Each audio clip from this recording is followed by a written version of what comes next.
पाकिस्तान में हर रोज़ मुसलमानों पर अटैक करते रहते हैं और हर रोज़ 3-4 लोग मरते हैं। और अभी तो एक बहुत बड़ा इंसिडेंट हुआ जिसमें 50 के करीब जमीयत उलमाए इस्लाम पाकिस्तान के लोग मारे गए और दाइश ने उस अटैक की ज़िम्मेदारी ली है। और ये एंडलेस जो सिलसिला है पाकिस्तान में, ये कई सालों से चल रहा है और ना रुकता नज़र आ रहा है।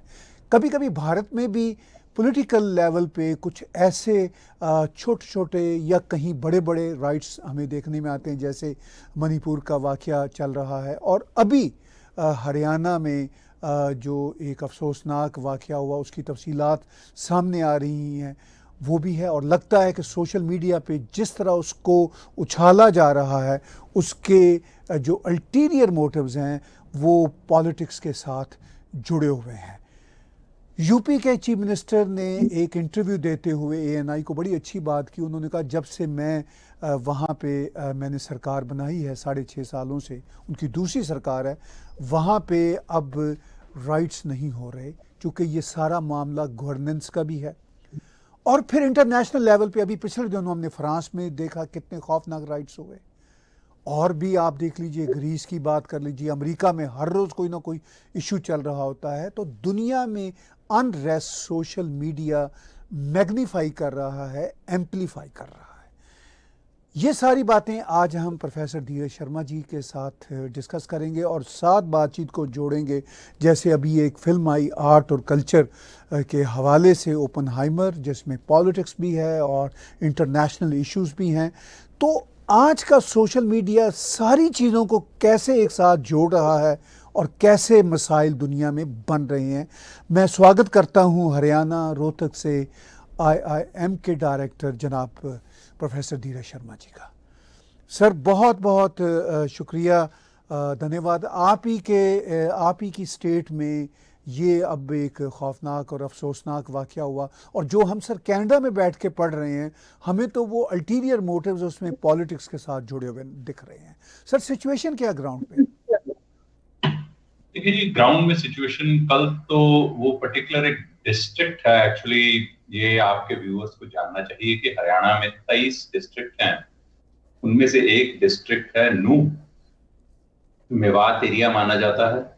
It is the only district, ये वाहिद एक डिस्ट्रिक्ट है हरियाणा में जो मुस्लिम मेजॉरिटी डिस्ट्रिक्ट है। यहाँ पर 80% के करीब जो आबादी है वो मुस्लिम्स की है और रिमेनिंग जो है वो तकरीबन 18% 19% हिंदू हैं और 1% जो है वो अदर्स हैं। उस डिस्ट्रिक्ट की और कुछ डायमेंशन इस तरह है कि it is amongst the purest, I would say, districts, highly under developed है। लॉ एंड ऑर्डर की वहां पर सिचुएशन होती रहती है, पहले पास्ट में भी हुई है।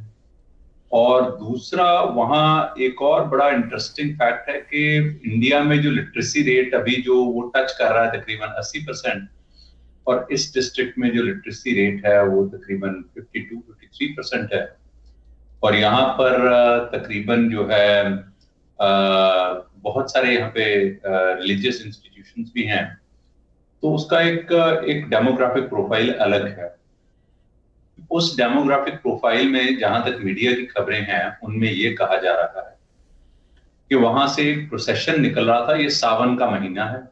सावन का महीना जो है इसमें बहुत सारे रुद्र अभिषेक, शिव अभिषेक, शिव जी का महीना होता है, उसमें वो कई जगह कांवड़ भी निकलते हैं, बहुत सारी रिलीजियस एक्टिविटीज होती हैं। इस साल 19 या 20 साल के बाद ये ऐसा टाइम आया है कि वो लूनर कैलेंडर से चलता है, ये महीना भी लंबा है।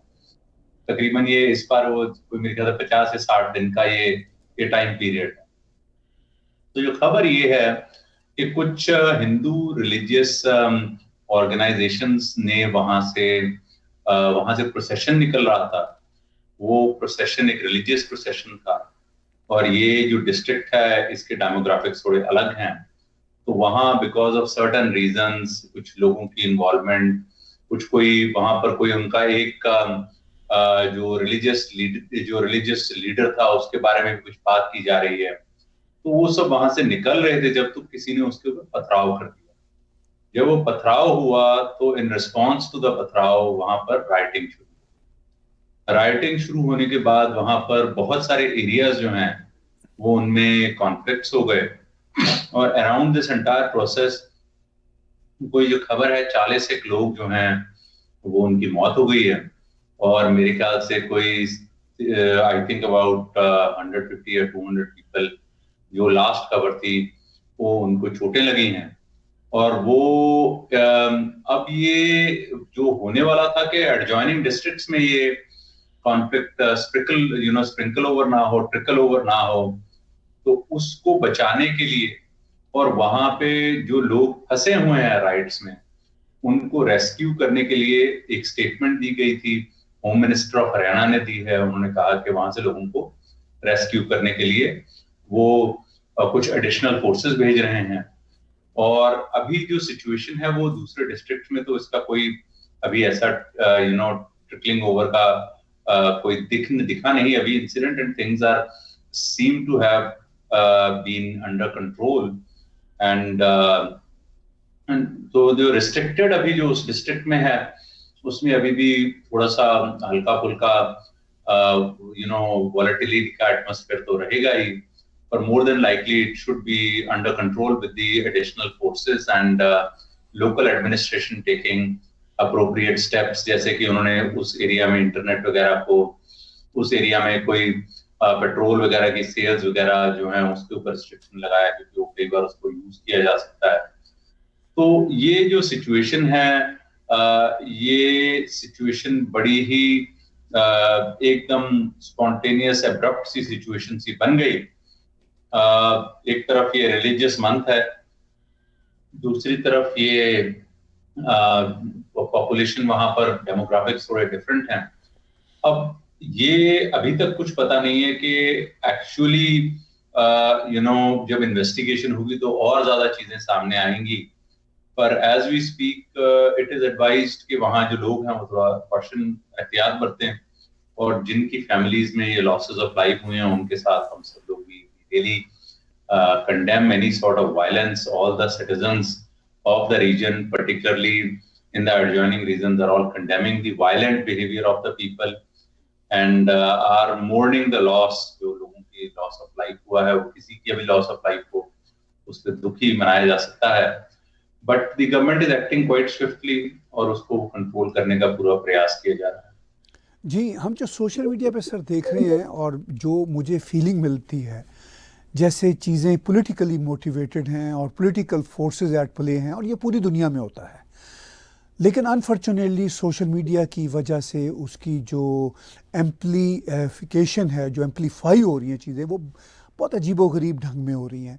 लेकिन ये बात बिल्कुल तय है कि भारत में कोई भी छोटा मोटा कहीं पर भी कोई इशू होता है, चाहे छोटा हो चाहे बड़ा हो, उसमें स्टेट एक्ट करती है, चाहे वो लोकल स्टेट हो चाहे सेंटर की सरकार हो, वो उसमें एक्ट करते हैं। लेकिन चीज़ों को काबू करने में एक वक्त लगता है, उनका एक अपना नेचुरल प्रोसेस है उनको कंट्रोल करने में। On the other hand Pakistan में जब हम देखते हैं, चूँकि मैं जो बातचीत आपसे करना चाह रहा हूँ कि जो सिचुएशन है माइनॉरिटीज़ की पाकिस्तान में और जो सिचुएशन है भारत में, वो हम भी ज़रा समझना चाह रहे हैं। अब मैं तो जो कम्युनिटी कोई 180 मिलियन या 200 मिलियन की हो जैसा भारत में मुस्लिम्स हैं, मैं तो उनको माइनॉरिटी नहीं समझता। मैं खुद कनाडा में सर रहता हूँ, साउथ एशियन बैकग्राउंड का हूँ, तो मुझे कोई माइनॉरिटी कहे तो मुझे बहुत गुस्सा आता है। मैं ये कहता हूँ कि who the hell are you to call me minority, मैं इक्वल हूँ आप लोगों के, यानी मैं ऑनरशिप लेना चाहता हूँ, बराबरी में कनाडा के समाज में अपना हिस्सा डालना चाहता हूँ। तो ये रवैया अभी तक भारत में जनरेशन से रहने वाले जो लोग हैं इतनी बड़ी तादाद में क्यों बिल्ड नहीं हो पा रहा? क्या आपको सर इसकी वजह समझ आती है? मुझे लगता है ये जो वर्ड्स है ना, ये माइनॉरिटी मेजॉरिटी, ये बड़ा ही, these are very very sad words. आप ये देखिए, जब अंग्रेजों ने भारत के ऊपर जुल्म किया था और राज्य किया था तो अंग्रेज भी माइनॉरिटी में ही थे। मेरे ख्याल से पूरे देश में उस वक्त इंडिया, पाकिस्तान, बांग्लादेश एक ही मुल्क होता था। उस जमाने में 1947 के ही अगर हम नंबर्स उठा लें तो ये सारे एरिया में तकरीबन मेरे ख्याल से 50 या 60 करोड़ आदमी था, और उसके ऊपर 10 लाख से भी कम अंग्रेजों ने राज्य किया था। तो टेक्निकली तो अंग्रेज माइनॉरिटी में थे, तो जुल्म उनके ऊपर होना चाहिए। तो ये माइनॉरिटी मेजॉरिटी वाला जो कनेक्शन है कि कौन किसके ऊपर जुल्म कर रहा है, ये तो बड़ा आइडियोलॉजिकल फिनोमिना है। कौन ज्यादा वायलेंट है, कौन ज्यादा इकट्ठे मिलके वायलेंस कर रहा है, कौन लोग कॉन्ग्रेगेट करके थ्रू एन ऑर्गेनाइज्ड मैकेनिज्म अपनी बात को घर घर तक पहुंचा सकते हैं, ये सब बड़े फैक्टर्स हैं। उससे पहले भी अगर हम चले जाएं तो even during the Muslim invasions to India, अगर आप इसे हिस्टोरिकली स्टडी कर लें, ये तो हिंदू थे यहाँ पर, बुद्ध थे यहाँ पर, जो मुसलमानों की आर्मीज आई इंडिया में इन्वेड करने के लिए, वो तो 50,000, 60,000, 70,000, चलो 1 लाख आदमी लेके आए होंगे, और यहाँ तो करोड़ों लोग बसते थे। तो मेजॉरिटी माइनॉरिटी वाले जो फिनोमिनास हैं ये बड़े ही। उसके बाद भारत देश में मैं आपको ये बताना चाहता हूँ कि 18 से 19 ऐसे डिस्ट्रिक्ट हैं जहां पर Muslim population is more than 50%, और तकरीबन मेरे ख्याल से कि 55 से 60 ऐसे डिस्ट्रिक्ट्स हैं जहां पर मुस्लिम आबादी जो है वो 20 से 25% है। 650 डिस्ट्रिक्ट्स के करीब भारत देश में है। तो आप देख सकते हैं कि यहाँ पर इतने सारे डिस्ट्रिक्ट्स हैं जहाँ पे लोग मेजॉरिटी में रह रहे हैं। मैं सिर्फ इतना एक बात ये कहना चाहता हूँ कि the condition of minorities, अगर नंबर्स के ऊपर स्टैटिस्टिकल माइनॉरिटीज की बात की जाए तो वो बहुत ही, मतलब they are very powerful, they represent themselves quite vociferously, they have organized bodies, they have very strong religious institutions, very strong educational institutions, and they represent themselves quite well. They have very strong advocacy groups. They come out and for a small instance तो उसको magnify कर दिया जाता है, media भी उसे magnify करता है बहुत बार, बट जब ये काउंटर होता है तो मैं आपको 2-3 एग्जांपल्स दे देता हूँ कि अब आप ये देखें कि यहाँ पर मॉब लिंचिंग नामक एक शब्द, एक पूरा ना ये एक वेस्टर्न रिटोरिक चलता है। 2016, 17, 18 में ये word frequently it used to come in the paper, mob lynching. देखिए ऐसा नहीं है कि लिंचिंग नहीं होती, but it is got very little to do with religion, it has got more to do with the crime that has been committed. गांव में कोई किसी की गाय चोरी कर लेता है तो गाय उनका एक एसेट होता है, लोग मिलकर पिटाई करते हैं, मॉब लिंचिंग हो जाती है। It is a very sad thing that these things do happen and they have to be controlled, और इनमें रिडक्शन होनी चाहिए। बट ये चीजें रिलीजियस कलर पकड़ लेती, परंतु अगर ये काउंटर होता है, अब लास्ट ईयर पंजाब में गोल्डन टेम्पल के अंदर किसी बंदे ने वो गोल्डन टेम्पल के अंदर वो उसने जंप कर दिया इन द सैंक्टम सैंक्टोरम, उसको लिंच कर दिया गया। उसको लिंच करने के बाद जब उसको रिकवर किया गया तो उसके ऊपर तो उसकी रिलीजियस कॉनोटेशन बनाकर ये तो नहीं पेश की गई कि किस मजहब का आदमी था जिसने उसको वो लिंच किया गया। उसने कोई बेअदबी की, लोगों ने उसे लिंच किया और उसके ऊपर एक जुडिशियल कोर्स ऑफ एक्शन होगा या पुलिस एक्शन होगा, परंतु उसको रिलीजियस कॉनोटेशन नहीं दी गई उस टाइम पे कि किसने क्या किया और किसने मारा, कि भाई सिखों ने मिलकर एक किसी और दूसरे रिलीजन के आदमी को मार दिया। या फिर जब फार्मर्स का प्रोटेस्ट चल रहा था, उसमें भी एक आदमी को बड़ी बेरहमी से उस वक्त मारा गया था, उसके एक हाथ काट दिया गया, पैर काट दिया गया, फिर उसको टांग दिया गया था। उस वक्त भी उसको कोई रिलीजियस कलर इस तरह नहीं दिया गया था कि भाई सिखों ने, उन्होंने कहा जी बंदे ने कुछ ऐसे हरकत की है एंड पीपल एक्टेड और कोर्स ऑफ लॉ में उन लोगों को सजा मिलेगी, परंतु उसको रिलीजियस कलर उस वक्त ये नहीं दिया गया था कि किसी ने कि सिखों ने मार दिया है एक दूसरे रिलीजन के आदमी को, हिंदू को मार दिया, ऐसा नहीं हुआ। सेम थिंग आप ये देखिए, it took India almost 22-23 years to recognize through various mediums के हिंदुओं की कैसे एक तरह से जेनोसाइड हुई और उनका एक्सोडस हुआ। कश्मीर से लाखों लोग वहां से निकल के आ गए, पर पहले मेरे ख्याल से 30 साल तो इसको कोई रिलीजियस अंडरटोन्स नहीं दिए गए। As a matter of fact इसको तो उस टाइम के मीडिया ने जस्टिफाई किया, बहुत सारे मीडिया आउटलेट्स ने और बहुत सारे इंपॉर्टेंट मीडिया के जो लोगों ने ये कहा कि the Kashmiri Pandits were very affluent, they were dominating the government positions.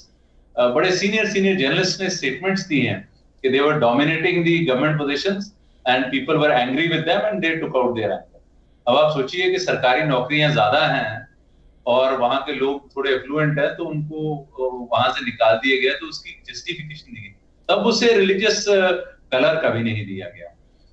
It was never given. As a matter of fact historically अगर आप देखें, हमारे यहाँ तो हिस्टोरियंस ऐसे ऐसे पैदा हुए हैं जिन्होंने के मोहम्मद गजनी के अटैक्स को सोमनाथ टेम्पल के ऊपर जो उन्होंने अटैक्स किए हैं उसको भी नॉन रिलीजियस अंडरटोन दे दिया। उन्होंने कहा जी नहीं, वो तो इकोनॉमिक रीजन से उन्होंने प्लंडर किया था, उनका कोई, हालांकि हिस्टोरिकल एविडेंस अवेलेबल है। फरिश्ते ने, अल बदूनी ने, बहुत सारे ट्रैवलर्स ने अपने अकाउंट्स में लिखा हुआ है कि भाई वो वहां गाजी बनने आया था, वो लुटेरा नहीं बनना चाहता, वो गाजी बनना चाहता था।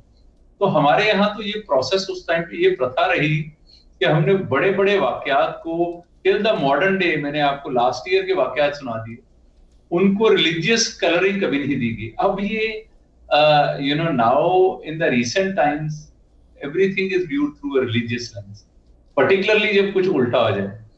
अगर किसी मुस्लिम की डेथ हो जाए, इंस्टेंटेनियसली उसको वो कलर दे दिया जाता है कि भाई देखो उसकी लिंचिंग हो गई, वो माइनॉरिटी है। It may not have anything to do with majority minority, it may simply have happened कि उसने कोई चोरी की हो। वो निंदनीय है, वो भी गलत है, सब कुछ गलत है, मैं इसको डिफेंड नहीं कर रहा, परंतु उसको रिलीजियस कलरिंग इंस्टेंटेनियसली दे दी जाती है। अगर कोई चर्चेस के ऊपर इतना इररेगुलर और इतना जिसे कहते हैं कि unaccounted and false data promote किया गया था 2018-19 में कि चर्चेस पे अटैक्स हो रहे हैं और ये हो रहे हैं और वो हो रहे हैं। ऐसा नहीं है कि अटैक्स नहीं होते रिलीजियस इंस्टीट्यूट के ऊपर, होते हैं। अभी ये जो मेवात वाला इंसिडेंट है, इसमें भी अभी लोग बातें कर रहे हैं कि टेंपल्स के ऊपर कुछ अटैक हो गया और ये हो गया। these reports are yet to be verified। पर आप ये देखिए कि पर उसके ऊपर कोई ये अभी वो रिलीजियस कलरिंग नहीं हो रही, उसको बड़ा बैलेंस सा पर्सपेक्टिव दिखाया जा रहा है कि भी लॉ एंड ऑर्डर सिचुएशन हो गई, एक प्रोसेशन निकल रहा था, उसके ऊपर पत्थर मारे, उसको कंट्रोल करने के लिए उस वक्त अप्रोप्रिएट फोर्सेस तैनात नहीं थे, वो एस्केलेट हो गया, वो आगे बढ़ता गया। The point I am trying to make is that in Indian context actually majority minority नाम की कोई चीज नहीं है। सब लोग बड़े स्ट्रांग हैं, सबके अपने अपने एडवोकेसी ग्रुप्स हैं, सब अपने आप को बड़ा अच्छे तरीके से रिप्रेजेंट करते हैं।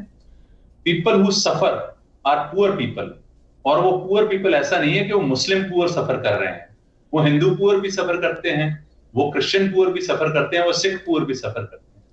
पर ऐसा नहीं है कि you are a Muslim and you are suffering, no sir, you are a Hindu you are suffering, you are a Christian you are suffering. हाँ, सफरिंग होती है बिकॉज ऑफ डिप्रेविटीज, परंतु Pakistan on the contrary is a different situation. Pakistan is a Muslim majority nation. Pakistan में 98-99% मेरे ख्याल से मुस्लिम है, 1-8% जो है वो क्रिश्चियन और हिंदू। बाय द वे ये भी लोगों को जानकारी दे देनी चाहिए कि पाकिस्तान में जैसे वो प्रेजेंट करते हैं कि यहाँ पे बड़े सिख बहुत आराम से रह रहे हैं, the total population of Sikhs according to various numbers, the recent number which was given by a scholar, a Sikh scholar, is about 900। 900 Sikh हैं सिर्फ पाकिस्तान में, और उसको जैसे प्रोजेक्ट किया जाता है कि भाई वहां पे लाखों सिख रह रहे हैं, 900 Sikh. As a matter of fact हिंदुओं की पॉपुलेशन जो है वो कराची में और Sindh province, total Sindh province में फिर भी सब्सटेंशियल है, वहां पे कुछ लाख हिंदू रहते हैं ऑल टुगेदर, और कराची सिटी में ही मेरे ख्याल से लाख सवा लाख हिंदू रहता होगा। तो but those numbers are a fraction. और वहां पर अभी ये मेरे ख्याल से हफ्ता 10 दिन पहले इतने बड़े टेम्पल को वहां पर डिस्ट्रॉय किया गया है, उसके ऊपर अटैक किया गया है, और ऐसी हरकतें वहां होती रहती हैं। पर बड़ा इंटरेस्टिंग चीज ये है कि वहां के जो मेंटेलिटी है, उस मेंटेलिटी के ऊपर वहां के लोगों का कोई कंट्रोल नहीं है। वो अपने मुसलमानों को ज्यादा तशद्दुद देते हैं, उनको ज्यादा जुल्म करते हैं। तो मैं आपसे जैसे कि बातचीत होने से पहले एक बार बात कर रहा था कि प्रोफेसर मुक्तदार खान की एक किताब है, और उनके रिसेंट इंटरव्यूज में उन्होंने एक क्लेम भी किया है कि पाकिस्तान में पिछले 10 साल में जितने मुसलमान मरे हैं उतने इंडिया में और बांग्लादेश में मिलाकर वो कहते हैं पिछले इंडिपेंडेंस, और इंडिया में तो इंडिपेंडेंस से लेकर अब तक उतने मुसलमान नहीं मरे होंगे, मतलब जो accounting for. So what he said कि the Muslims of Pakistan, particularly the ones who are in power, they are armed, और वो armed हैं और वो arms and ammunition का यूज कर रहे हैं अपने ही मुसलमानों के ऊपर। सुइसाइड बॉम्बिंग, ये जो अभी कल अटैक हुआ है, जो उसमें 40-50 लोग, ऑफिशियल नंबर है जी अराउंड 44 का, और मेरे ख्याल से 100-150 आदमी घायल हो चुका है। अनऑफिशियल नंबर तो अगर आप बात करेंगे that always would be double of that number. तो इतने सारे लोग मर गए हैं, इतने सारे लोग घायल हुए हैं। वहां पर तो कोई मेजॉरिटी माइनॉरिटी नहीं है, वहां तो इंटरनल मुसलमान को ही मार रहा है। So Pakistani Muslims are killing Pakistani Muslims, so which goes on to demonstrate that the roots of all of this lie in an ideological framework. लोगों की एक मेंटालिटी है, लोग उस मेंटालिटी को चेंज नहीं कर पा रहे हैं, और देयर आर फंडामेंटलिस्ट इंस्टीट्यूशंस। मैं एक और इंटरव्यू कोट कर रहा हूं, मुजम्मिल करके एक पाकिस्तान के एक यंग अभी जर्नलिस्ट हैं, उन्होंने अपने इंटरव्यू में ये बात बताई है कि पाकिस्तान में गुर्बत की वजह से लोग अपने बच्चों को मदरसों में भेजते हैं, और बहुत सारे ऐसे एड्स में उन्होंने एक बड़ा इंटरेस्टिंग फिनोमेना बताया। उन्होंने कहा कि ये जो पाकिस्तान ऑक्यूपाइड कश्मीर में जब फ्लडिंग आई तो वहां पर ये बहुत सारे रिलीजियस इंस्टीट्यूशन वाले लोग पहुंच गए, वो उनको एड दी, और उन्होंने कहा जी हम इस एड के कैसे मतलब अपना गुजर बसर करेंगे। तो उन्होंने कहा नहीं जी, आपको गुजर बसर इसको पे ऑफ नहीं करना, आप हमें अपने बच्चे दे दें, अब बच्चों को हम पढ़ाएंगे और हम अपने मदरसे में ले जाएंगे। So they are actually recruiting people to fight on behalf. तो वहां जो आइडियोलॉजी है वो बहुत ही डिफरेंट। ये इसका जो नाम मैं बता रहा हूँ वो सैयद मुजम्मिल शाह करके जर्नलिस्ट है, और प्रोफेसर मुक्तदार खान की किताबें लिखी हुई उन्होंने इस्लाम डेमोक्रेसी और इस्लाम एंड गवर्नेंस के ऊपर, इनकी कई किताबें यूनिवर्सिटी ऑफ डेलावेयर में है ये, इन्होंने भी इसके ऊपर बात की। It's a mentality issue, it's a very very serious mentality issue. He has even classified in his interview and his discussions and his writings that there are two kinds of Muslims. There are Indian Muslims and Pakistani Muslims. He said कि Pakistani Muslims are the most dangerous Muslims to the world. Indian Muslims अगर Pakistani Muslims को imitate करेंगे तो उनका भी वही हशर हो जाएगा। So this is a very organized sort of a framework जहां वहां पाकिस्तान में रिक्रूटमेंट करके माइंड वॉश करके लोगों को मुसलमान ही मुसलमानों के ऊपर जुल्म कर रहे हैं। So I believe के Indian Muslims should not, look into this side of the Muslims in Pakistan. They should be wary of all of this, and they should follow the rule of law, और इसको एक progressive approach रखें, open minded approach रखें।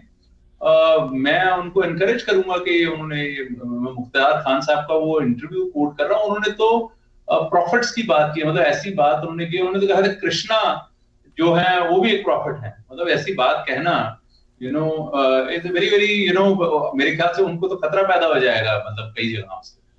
But he said कि Indian Muslim को इस तरह से सोचना चाहिए टू गिव रिगार्ड, और इंडियन जो हिंदू है उनको भी एक अपनी अप्रोच ऐसी रखनी चाहिए कि वो भी रिगार्ड दें, आपस में कोऑपरेट करें।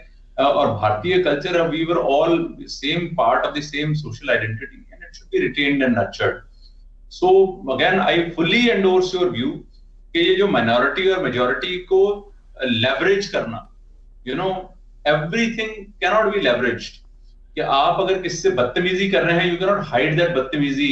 जैसे अमेरिका में भी एक बार extreme हो गया था कि there were instances of blacks committing more crime, but then they would hide that by the fact that they would say we are deprived। deprivation से तो सब लोग गुजरे हैं, हमारी पुरानी जनरेशन बड़ी रईस थी, हम सब डेप्रिवेशन से बड़े हुए हैं। 4 जनरेशन पीछे चले जाए हम सब ऐसे ही थे। Everybody has progressed upwards. तो वो ट्रैजेक्टरी है।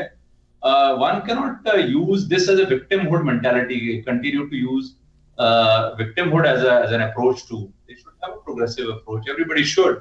एंड पाकिस्तानी मुस्लिम्स तो मेरे ख्याल से इतना बड़ा जुल्म कर रहे हैं अपने ही लोगों के ऊपर belonging to their own religion. It is a very very serious issue there.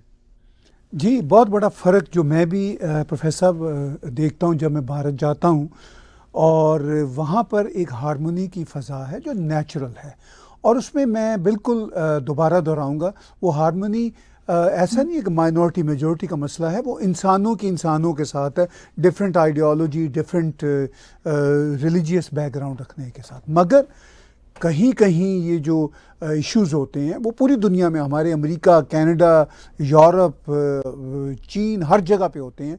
मगर बदकिस्मती से आज का सोशल मीडिया ना सिर्फ उसको मैग्नीफाई करता है, एम्पलीफाई करता है, बल्कि जो इंटरेस्ट ग्रुप्स हैं जो ख़ास तौर पर पॉलिटिक्स में एट प्ले होते हैं, डिफरेंट पॉलिटिकल पार्टीज़, वो उनसे फ़ायदा उठाते हैं, इमीडिएटली वो उनको इंस्टिगेट करते हैं और सम टाइम वो शुरू करते हैं। ये वो सिचुएशन तो अपनी जगह चल रही है, लेकिन अब मैं बातचीत जोड़ता हूँ आर्ट और कल्चर की सिचुएशन में।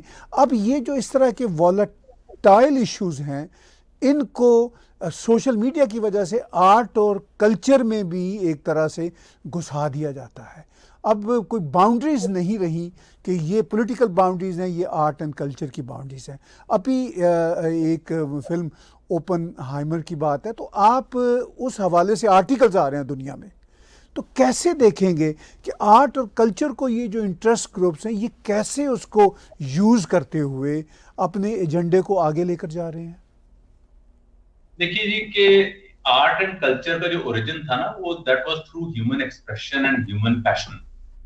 जैसे कि मैं अगर आपको बड़े सिंपलिस्टिक तरीके से एक्सप्लेन करूं, भारत देश में 1940, 1950, 1960 में जब फिल्में बनती थी ना, तो लोग अपने पैशनेटली उस फिल्म को बनाते थे, अपना पैसा लगाते थे, बोरो करते थे, अपने घर गिरवी रखते थे और एक आर्टिस्टिक एंडेवर पे चलते थे. उस फिल्मों में क्राफ्ट के पर्सपेक्टिव में कमी हो सकती है, from a perspective of technicality कमी हो, तो वो दे वर टेलिंग अ स्टोरी, वो स्टोरी कहते थे. अमेरिका एक वाहिद दुनिया का ऐसा देश है जिसका जन्म ही कॉमर्स के ऊपर हुआ. वो यूके से अलहदा ही कॉमर्स के ऊपर हुआ है. बॉस्टन टी पार्टी, वो टी के ऊपर टैक्स लगा दिया, टैक्स लगाने के उन्होंने जी कि हम टी पार्टी कर देंगे, उसके बाद वो डेवलपमेंट शुरू हो गई. उन्होंने उनसे लड़ाई कर ली, लड़ाई करके अपना देश बना लिया, and it's a commercial and. तो वहां की जो फिल्में भी है ना, वो भी एक कॉमर्स में. Through their films America has conveyed the American way of life to the world. आप देखें कि आप 80s से शुरू हो जाएं, उन्होंने हमारी डिक्शनरी में वर्ड्स इंट्रोड्यूस. अब रॉकी फिल्म में उन्होंने ये दिखा दिया कि एक अंडरडॉग उठकर एक बड़े चैंपियन को हरा सकता है. वही आदमी फिर रैम्बो बन जाता है. रैम्बो फिल्म में उन्होंने अफगानिस्तान की जिहाद को लेजिटिमेट कर दिया. आप ये देखिए कि उस टाइम पे अफगानिस्तान में अमेरिकन फोर्सेस जो है वो सपोर्ट कर रही थी ये मुजाहिदीन को, और उन्होंने रैम्बो फिल्म के जरिए उसको पूरा इंट्रोड्यूस कर दिया यहाँ पूरी दुनिया को कि देखिए जो हम कर रहे हैं वो सही कर रहे हैं, and we are doing a great job. उससे पहले, उसके बाद उन्होंने फिर रॉकी का एक पार्ट 3 या पार्ट 4 बनाया जिसमें अमेरिकन आदमी रशियन से लड़ रहा है, और उन्होंने पूरा रशियंस के ऊपर ब्लेम डाल दिया कि रशियंस जो हैं उनके एथलीट्स ठग्स हैं और चोर हैं, क्योंकि उन्होंने दिखाया कि जो रशियन बॉक्सर वो लड़ाई कर रहा है वो ड्रग्स लेता है, और ड्रग्स लेकर उसने इतनी बॉडी बनाई हुई है, और जो अमेरिकन है वो है 6.5 फुट का, ये है 5 फुट 8 इंच का, और इसने मेहनत करके, मुशक्कत करके, अपने पीछे टायर बांध के और स्नो में दौड़ के अपनी पैशन से बॉडी बनाई है, और वो उसे हरा रहा है. So it is the victory of the Americans over the Russians. Instead, where the Americans are the natural, passionate, they are open-minded, whereas the Russians are cold.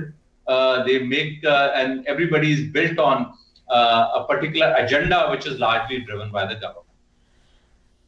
Even today, when you watch movies and the view, India में, Pakistan में, Canada में ऐसे हजारों करोड़ों लोग होंगे जो कभी रशिया ने गए, बट उनका व्यू है रशियंस के बारे में. दे बिलीव कि रशियंस हंसते नहीं है, दे बिलीव उनकी सेंस ऑफ ह्यूमर नहीं है, वो बहुत कोल्ड है, और वहां पर everything is controlled by the government, वहां लोग हंसते नहीं है उनको.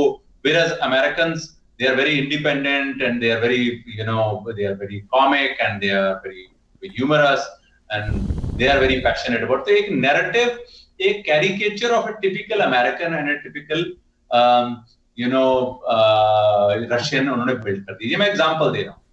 उसी तरह से सेकेंड वर्ल्ड वॉर में अमेरिका ने 1942-43 में शामिल हुए हैं। बाय द वे, लोगों को ये जानकारी होनी चाहिए, उससे पहले अमेरिका आर्म्स, एम्युनिशन, प्रोडक्ट्स वो सबको सप्लाई कर रहा था indiscriminately.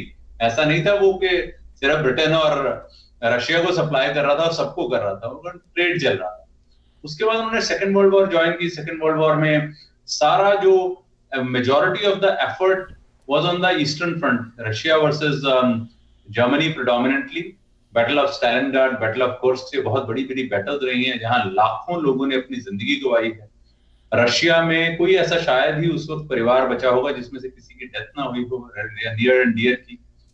They lost a significant chunk of their population yet. अगर आज की डेट में आप किसी से पूछें कि सेकेंड वर्ल्ड वॉर में सबसे ज्यादा कंट्रीब्यूशन किसकी है, तो वो कहेंगे अमेरिका की है। वो ये बताया जाएगा कि American were the flag bearers of democracy. उन्होंने जाकर पूरी वॉर को टर्न अराउंड कर दिया, हालांकि the biggest effort was on the Russian side.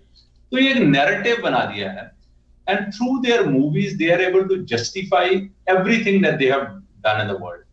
Oppenheimer film में भी उन्होंने यही अटेम्प्ट किया है कि देखें कि जी ओपेनहाइमर एक बहुत ही ग्रेट साइंटिस्ट है और वो महान आदमी है, और उसने जी ये बम बनाए और उसके बाद उसको रिमोर्स हो रहा है, और उसके भी रूट्स उन्होंने भागवत गीता से कनेक्ट कर दिया। उन्होंने कहा जी नहीं, वो तो भागवत गीता इंडियन स्क्रिप्चर से इंस्पायर्ड था, और वो जो भागवत गीता के उन्होंने हिम्स चलाए हैं, they are being played in the background in the scene which involves Oppenheimer having intimacy with his girlfriend। ठीक है जी। अब उसको किस कॉन्टेक्स्ट में दिखाया गया है, पहले तो अगर किसी और रिलीजन का ये करते तो फिर इनको पता चलता। अब हिंदूज तो बड़े टॉलरेंट लोग हैं, उसमें तो कुछ होने वाला नहीं है। किसी ने ट्वीट लिख दिया उसके ऊपर वेस्टर्न मीडिया कहने लग गया जी कि they are showing their contempt for the Western movies, they are very narrow-minded, they are conservative। एक ट्वीट और दूसरी जगह लोगों की गर्दनें कट जाती हैं, वहां कहते हैं नहीं जी नहीं, we are wrong, we should be handling things very delicately।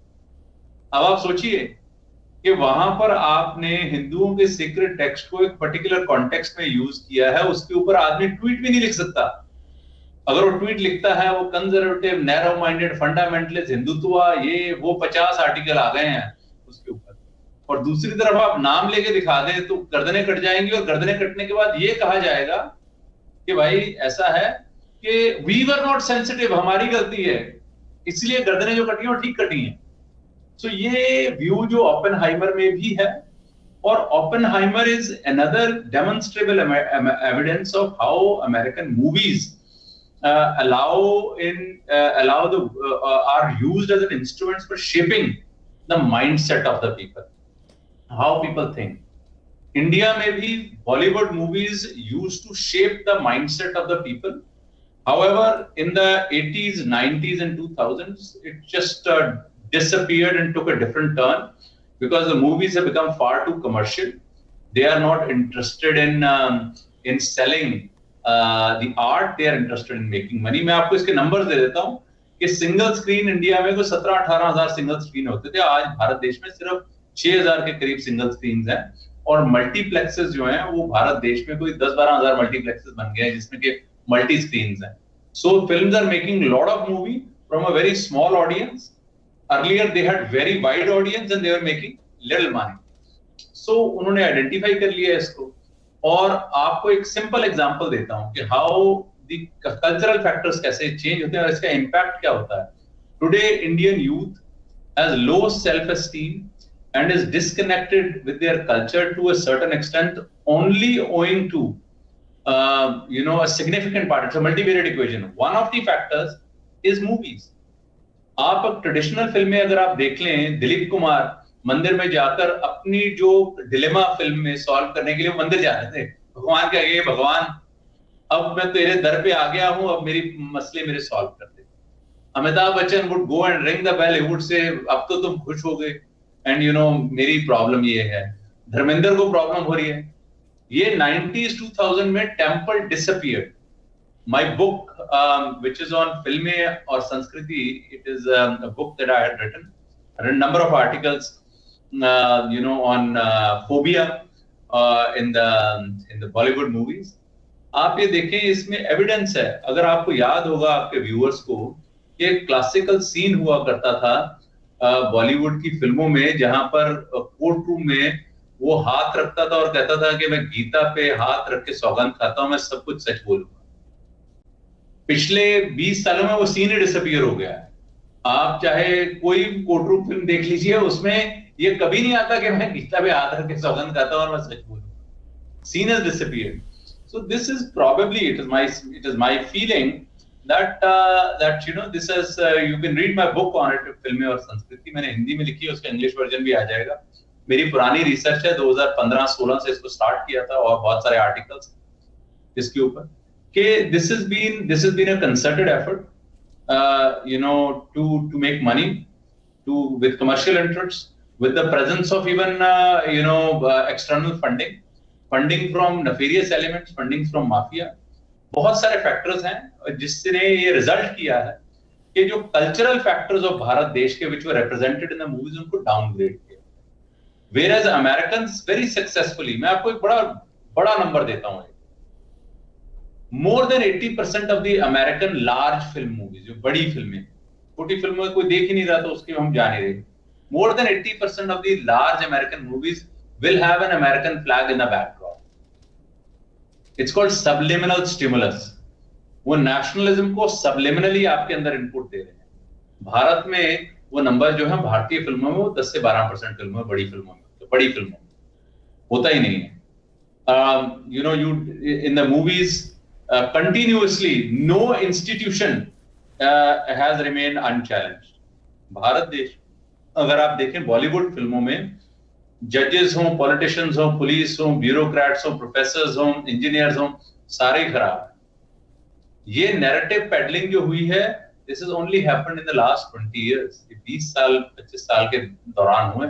उससे पुरानी फिल्में में आप देखें तो फैमिली वैल्यूज, मैं तो यहां तक कहूंगा कि पिछले 10 साल की 15 साल की फिल्मों में hardly they ever show a functional family, they will always show a dysfunctional family. The typical journey of a Indian student कभी रिफ्लेक्ट ही नहीं होती. जो मेहनत कर रहा है, 10वीं 12वीं के एग्जाम दे रहा है और प्रिपरेशन कर रहा है, वो तो कभी रिफ्लेक्ट ही नहीं होता. वहां तो कुछ और ही दिखाया जा रहा है. सो एक कल्चरल फैक्टर्स जो हैं वो देश में लोगों को प्राइड पैदा करते हैं. That's why Americans by and large are patriot. They are very proud of who they are. They have a history of 200 years, और उससे पहले उन्होंने बुचर किया है वहां के लोगों को, वहां के इंडियंस थे, नेटिव अमेरिकन थे, उसको भी जस्टिफाई कर दिया गया है. अगर आप उनका अभी एक टेलीविजन सीरीज आ रही है उनकी येलोस्टोन, उसके 2-3 सीजन आ चुके हैं, उसमें उन्होंने जस्टिफाई कर दिया है कि कैसे जो अमेरिकन आए थे उन्होंने उनके साथ लड़ाई की, उन्होंने भी स्ट्रगल किया है. अगर आप फिल्म देखें रेवेनेंट, जिसको ऑस्कर अवार्ड मिला है, उसमें भी उन्होंने जस्टिफाई कर दिया सटल तरीके से. जर्नी वो किसी की दिखा रहे हैं, सटल तरीके से उन्होंने जस्टिफाई कर दिया कि while the white people were also marauders, but वो जो इंडियंस थे उन्होंने भी बड़ी मराउडिंग की है यहाँ पर. बट इंडियंस तो अब रहे कितने हैं बचे कुचे. वहां पर जो यूरोपियंस, ब्लैक्स और हिस्पैनिक्स को अगर मिला लें तो उनकी आबादी तो तकरीबन 35 करोड़ है. इंडियंस कितने बचे हैं वहां पे जो इंडियन अमेरिकन है, नेटिव अमेरिकन? 10 लाख 5 लाख, वो भी अपने रिजर्वेशंस के अंदर, जिसे वो फ्री नेशन बुलाते हैं कनाडा में आप लोग. उनके क्या हालात हैं? उनके लिए आप कैसीनोज बन गए हैं. But the point is, nobody knows about that. Nobody knows the condition of all those people, because the larger narrative is that they have been very forthright and that they have been very right, and they have really conveyed that narrative for the benefit of their citizens through their movies. Oppenheimer is just an example of justifying the American action of dropping bombs and development of bombs. By the way, मैं आपके viewers को एक और जानकारी देना चाहता हूं कि न्यूक्लियर वेपन्स का जो बनाने का जो सबसे पहला प्रोसेस वो जर्मनी में और यूके में स्टार्ट हुआ, और जो अमेरिका ने भी जो न्यूक्लियर प्रोग्राम डेवलप किया है वो ट्यूब्स प्रोजेक्ट जो है वो यूके में शुरू हुआ था. वहां पर कोई सेफ साइट नहीं थी, फंडिंग के इश्यूज थे, तो उन्होंने उसको अमेरिका ले आए. उसमें कैनेडियन कॉन्ट्रीब्यूशन भी है. 3 nations participated together to create the nuclear weapon. So अभी भी वो, I don't know whether that treaty still exists or not, but they are in collaboration. तो मैं आपको सिर्फ ये बताना चाहता हूँ कि cultural identities are very important for individuals to have high self-esteem. Cultural identity is very important for people to be, confident of who they are. Cultural identities are very, very important for people to feel safe and have a sense of belonging.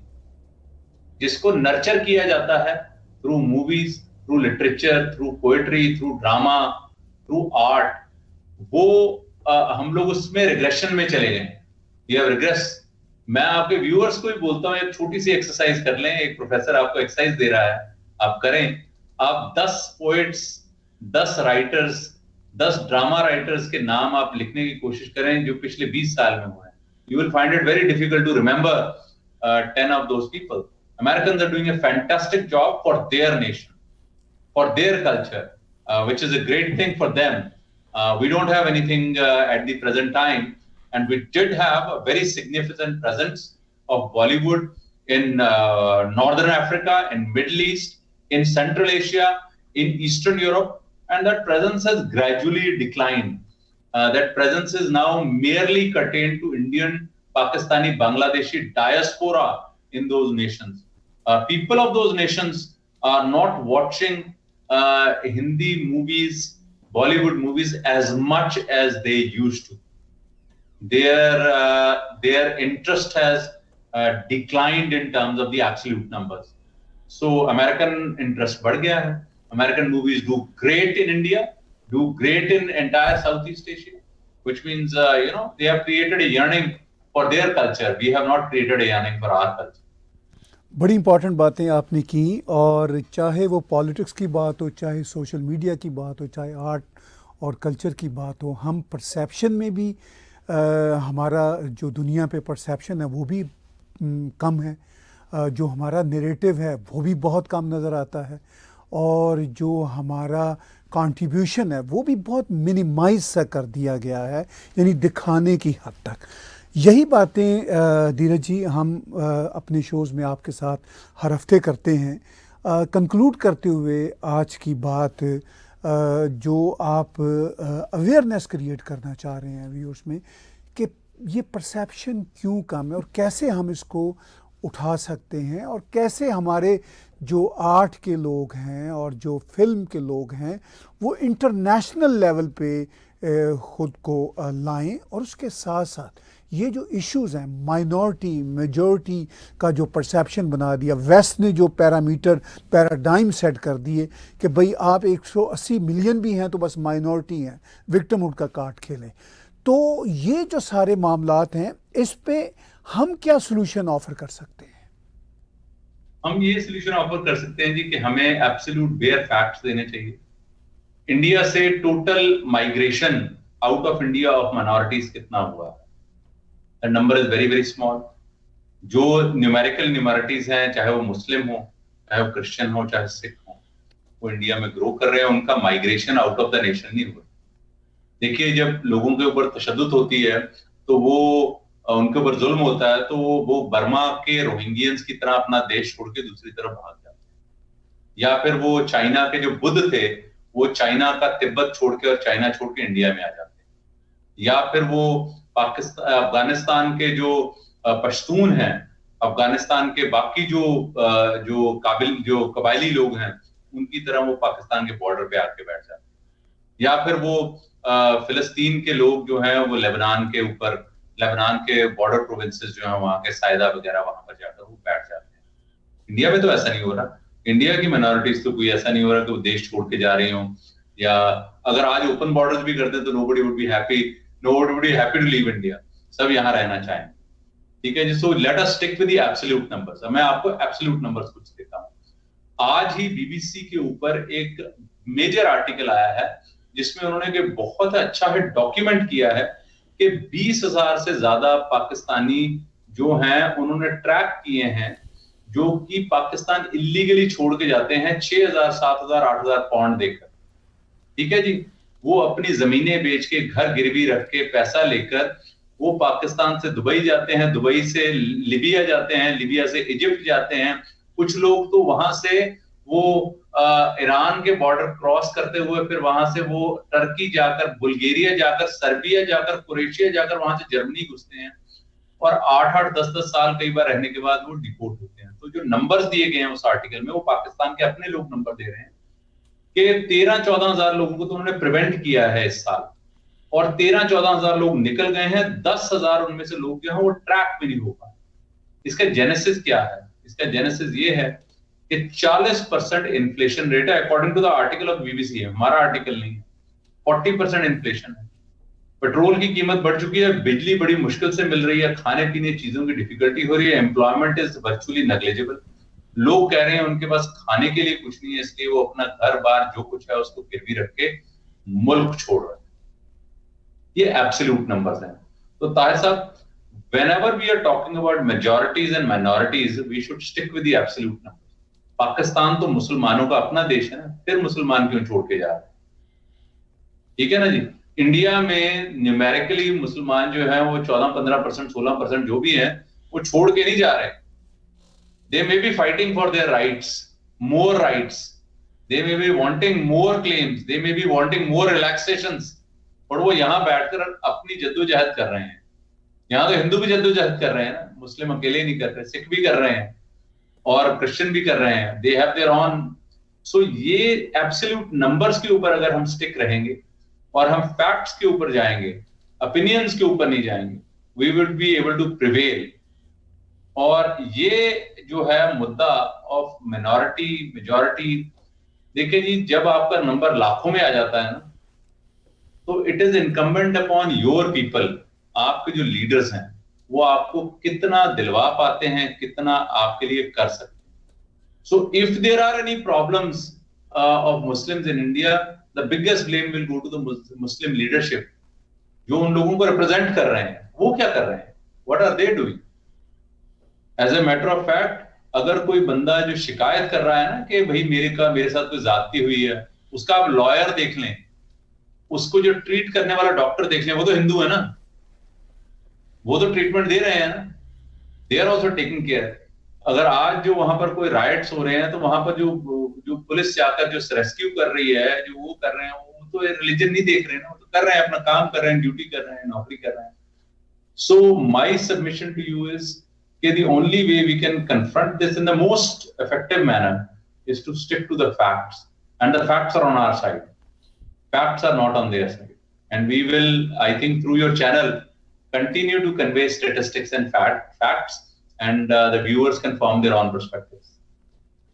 बहुत बहुत धन्यवाद। आपने बड़े अच्छे ढंग से हमें जो सारा मंजरनामा है वो बताया, और आपके साथ इसी तरह आने वाले दिनों में बातचीत होती रहेगी और हम इनसाइट जानते रहेंगे। व्यूअर्स, बातचीत सुन रहे थे प्रोफेसर धीरज शर्मा जी की। हमारी कोशिश होती है कि हर हफ्ते उनका कीमती समय लें और इन डेप्थ जो इश्यूज़ हैं उनको एनालाइज करें उनके साथ मिलके। टैग टीवी के यूट्यूब चैनल को सब्सक्राइब कीजिए, हमारी apps Roku, Amazon, Android, Apple पे डाउनलोड कीजिए। You can watch us 24/7 through our apps. और अगर हमारे यूट्यूब के चैनल पे डोनेट के बटन को क्लिक करेंगे तो आप हमें कंट्रीब्यूट भी कर सकते हैं।